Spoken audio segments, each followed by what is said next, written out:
Two former student athletes in Taylor Smith in softball and Imelda Wistey in swimming have decided to further their education in the form of grad school.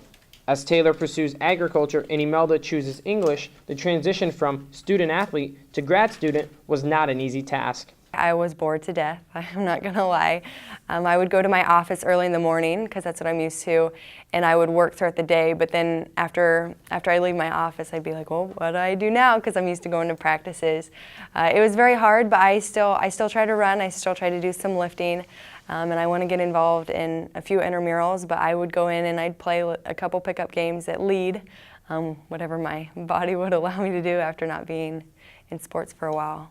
But it was a tough transition, but we're doing it. Both athletes had success in their sport and with the books as well.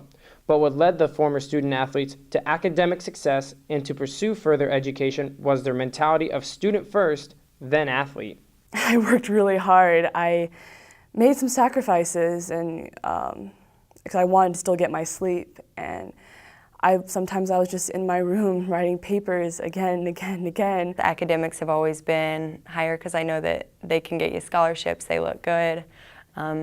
If you can get a higher GPA, then people you're going to interview with later on down the road are going to see a lot more than just athletics. They're going to see that you care about your grades too.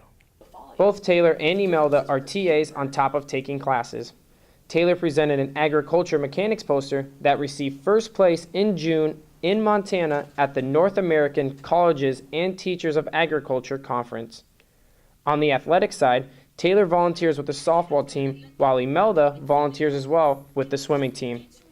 But Imelda believes it's not time to hang up the suit quite yet. There are Grand Prix meets. There's one in November that I'm planning on going to, and then in January. So there are those pretty big meets where a lot of post-grads and professionals go and compete in. Olympic trials is 2 years away. The Olympics is 2 years away. So there's always that in the back of my mind.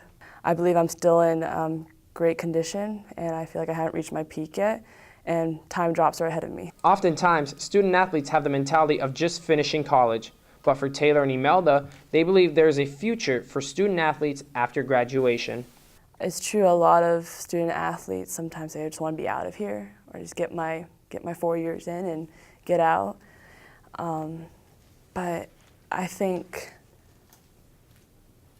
it's a lifelong process. This is only a part of your life.